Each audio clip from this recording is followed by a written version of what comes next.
good, my brother? We back, we live. It's always good to see you, brother. You know what I'm saying? What's Same the here. vibration? You located where?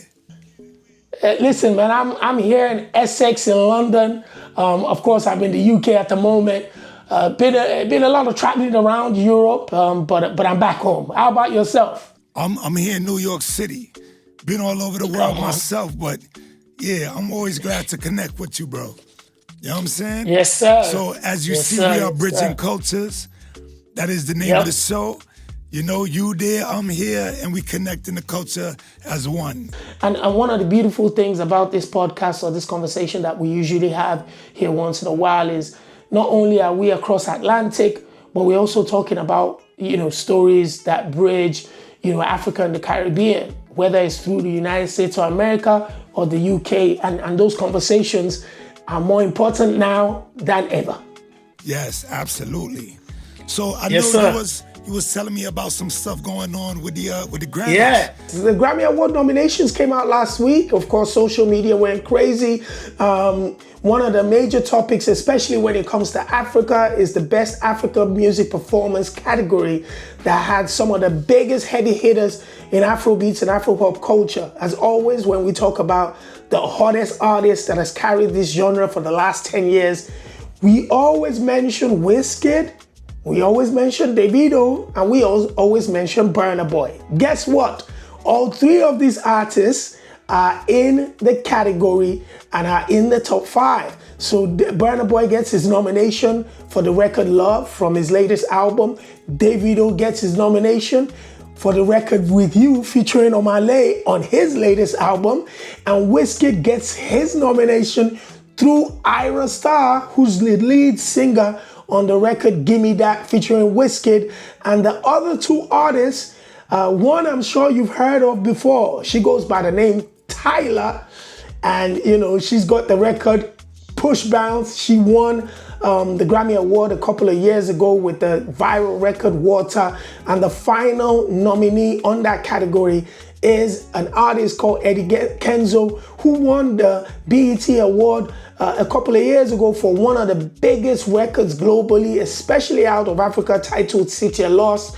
But he's received his second Grammy Award nomination in this category with the record titled Hope and Love, alongside a producer, I think, based in either Lebanon or Turkey. So you've got Burna Boy, you've got Davido, you've got Ira Starr and Wizkid, you've got Eddie Kenzo, and then you have Tyler. This it's going to be crazy. It's amazing to even see so many Afrobeat artists in the Grammy Award nominations. Like, we love to see this. Shout out to Africa. Yeah. You know what I'm saying? For me, what I always said was, even though people say, a lot of the Afrobeat artists and African pop stars make different types of songs, we've got R&B from Wizkid, Davido, Burna Boy, we've got different genres. However, our way into the global space is always representing our constituency, which is Africa. And if the Grammy Award organization can create a category that at least puts a spotlight on African artists and African talent specifically, then we're in and we can expand that. And this is what that category gives us. And in addition to that, Burna Boy received the Best Global Album category nomination, which gives him 2 nominations this time. So it's exciting. That category is going to be a tough one. Whoever picks it, in my opinion, deserves to win it, because those are names that must have fought off hundreds These of are the entrants. cats that are at the forefront of the Afrobeat industry. You know what I'm saying? In terms of popularity, and global appeal. So I'm happy for them. I'm proud of them. You know what I'm saying? And the work that they've put in. I'm proud of the world for embracing the sounds of Africa, and the industry recognizing that this is the music that needs to be recognized and awarded. Absolutely. You know what I'm saying? Absolutely. So who is your who do you think is gonna walk So away? Davido's With You record is currently the #1 trending record in Africa over the last 12 months. The record has done incredible numbers, viral all over the world. David has gone on and done an incredible tour behind the album and that record. So he's definitely one in the spotlight if we're talking about virality in comparison to what Tyler did when she had Water. But apart from that, if you look at somebody like Burna Boy with the record Love, it's a complete record. It's, you know, it's just a beautiful record. Burna Boy is an established Grammy Award winner in the past. And if you look at Tyler, she was a come from behind winner a couple of years ago with Water. And since then has gone on to win MTV Awards, get global ambassadorial, you know, ships. She's done incredibly well. She has a lot of visibility. Ira Star, again, is another incredible female star that's done very, very well. And you know, huge. And Eddie Kenzo can be the sleeper. It's going to be a tough one to call because you know how the Grammy Award voters, they vote. Sometimes it's not about popularity, it's about popularity within the voters. So we might be seeing something on the outside and they seeing something on the inside. You can never put your finger on that. If you had to pick, who would you pick? I'd say based on the last win with Tyler winning with Water, I think Davido with You has, without that, has had an incredible run this year. So if it's based on that popularity and how Tyler came in and took it away at the time, David has an incredible chance this time with the record featuring Omale. I believe that to be true too. I do. Yeah, and he's such a good dude, and he was one of the first people that broke through the door, at least on this side, when he came with If I Tell You, say, and because he carries the American passport too, he's based in Atlanta. He connects with Americans and the Black American culture an incredible way, just as Burna Boy does. But because he's resident in America, I think David has a lot of incredible relationships in America, and that always endears him to not only the fans out there, but also media personalities like yourself. So yeah, and like you said, he's another good dude. And I know over the last 1 week, the biggest story to come out in the world has been the hurricane in Jamaica. Condolences out there to friends and family. Talk to us about it, brother. Listen, Jamaica has done so much for the world, musically in general, and especially this side of the planet where it has been the #1 vacation space of the Caribbean on the East Coast, of just a go-to place where it's just beautiful. Everybody loves Jamaican music. Bob Marley, come on, and Jamaican food. I was on the Jamrock cruise, right? Wow. So the Jamrock cruise is every year, and it's put together by the Marleys, Damian Marley specifically. So with so many Jamaicans on that cruise, at the same time Mellisa was hitting Jamaica, it was a very crazy feeling because, one, we couldn't even go to Jamaica. We had to detour to Cozumel, Mexico, just for the safety of the passengers. But even though we were safe, everybody on the cruise was from Jamaica, including the artists. You know what I'm saying? Wow. So there was a concern for their family members, their houses, and everything that they know and love. So there was still always a tone of just kind of a undertone of concern throughout the whole trip, and absolutely. They said that Jamaica would be unrecognizable at the end of Hurricane Mellisa. So the fear was huge. Fortunately, Jamaica is a blessed place. So though some places some places got truly, ripped apart and need of help, there was a lot of places that were safe.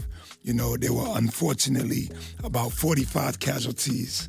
God bless their soul and their family.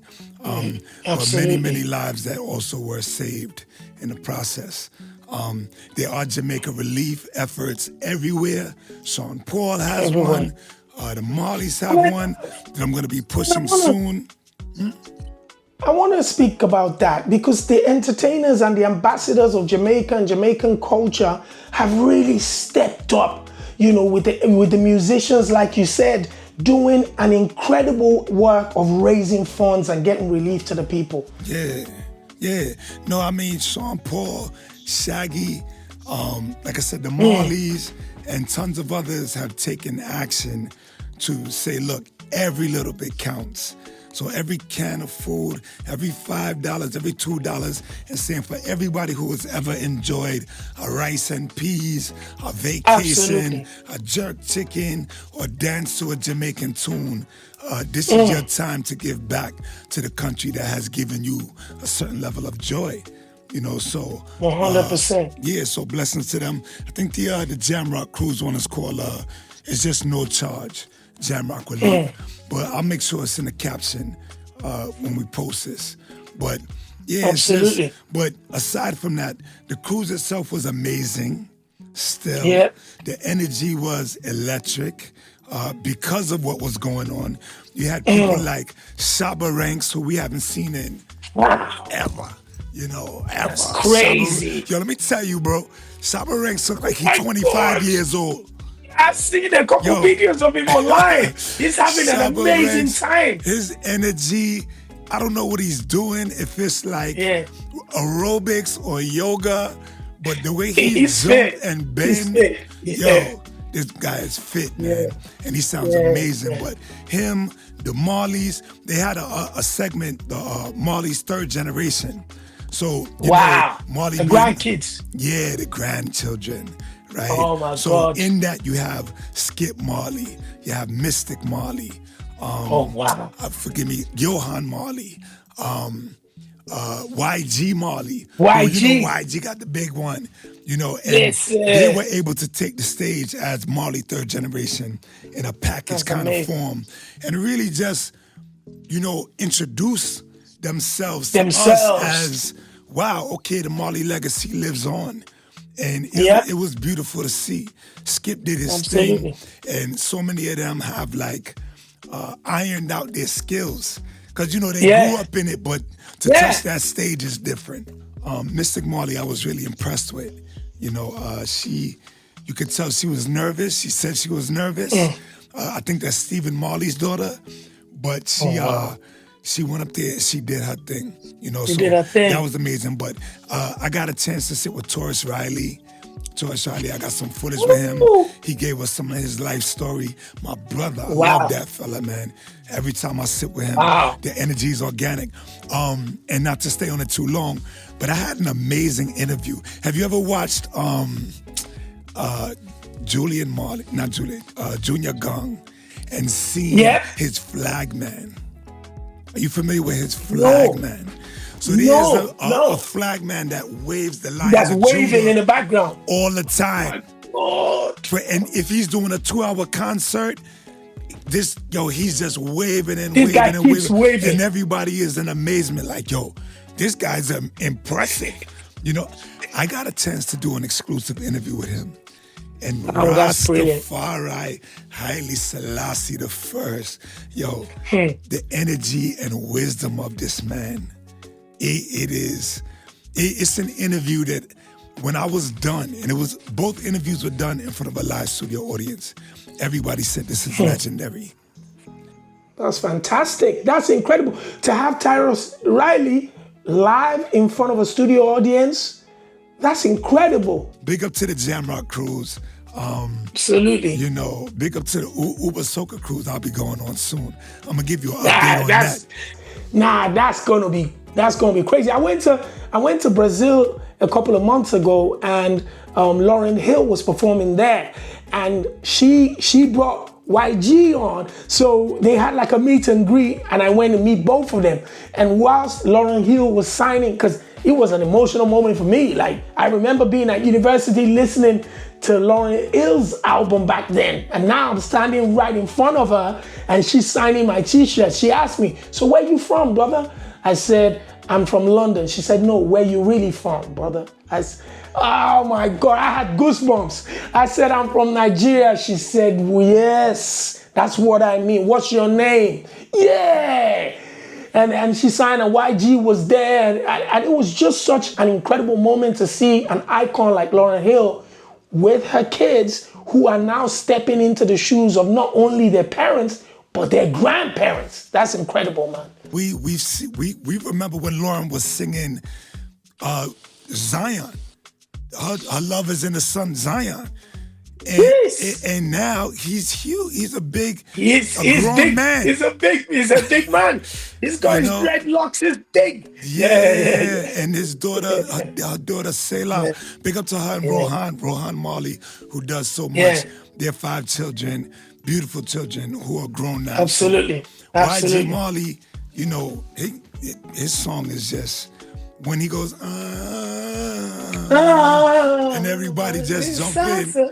Yeah. It's incredible. Yeah, it's incredible. Vibes, yo. But I'm gonna transition because you know we can't stay in the people's ear forever. But as you said, Nigeria and bigging up your homeland, it just reminded me too. Why is Trump coming at Nigeria? What's going on? Listen, man, there's been sadly over the last couple of years, there's been reports in the northern part of Nigeria that Christians have been persecuted and attacked and murdered in some cases. Now, these stories and allegations have continued to rise over the last couple of years, but in the last few weeks, there has been videos that have gone viral with pastors, Christian pastors, pleading to Donald Trump at funeral sites, at, burnt down churches, saying that the Christians are being persecuted and that they need help for this persecution to stop, because the allegations are that it's being done by Islamist terrorist groups, and this has continued for years without help from the Nigerian subsequent leadership. So what do you know? The cries went viral online, and the President of the United States of America and Donald Trump decided to respond to that, saying if the Nigerian government don't get a handle on this, he might be forced to take a closer look at coming in there to save the Christians that are being persecuted in the northern part of Nigeria. And once that conversation kicked off, it all went crazy on social media, because instantly, people start to think about, hey, America comes in, that's displacement, that's all of this, that's that. They need the governments to step up, But the one thing that everybody can agree on is that there has been a consistent conversation with regards to Christians being persecuted in some parts of the north by Islamic terrorists who have been bandits and kidnappers and all of these extra negative things. And to some extent, the Nigerian governments, subsequent governments, not just the current ones, haven't been able to get a handle of it. And perhaps a spotlight from the United States of America, the leader of the free world, might push the Nigerian government to do what they're supposed to do and protect their citizens. The Nigerian government could potentially be in favor of this, is what you're saying. No, well, they don't, of course not, because what it does is it shows weakness. If they're in favor of this, this means that they're not able to protect, the lives of their own citizens. Right, and once you let this guy get in and start to feel like, that's it. Oh, I protected you, that's it. That's it. That's it. So that's it. So so they having to stand up and say, okay, well, it's not so. The stories have been exaggerated. Both members of the religious sectors are being persecuted by the bandits and the terrorists. We're going to get a handle of it. It's funny that about 24 hours ago, a news broke out that the Nigerian government expunged the terrorist hideout and killed tons of terrorists, according to what they said. So obviously they're reacting to the president of the free world taking a closer interest in their dealings. You got to keep an eye on this guy. He's slick. He's slick. There's always an agenda behind him. You know what I'm saying? So we don't know if we want your help, Trump. No disrespect, but we got this. You had a take, man. WizKid, bro. Yeah. You know what I'm saying? What's going on with WizKid?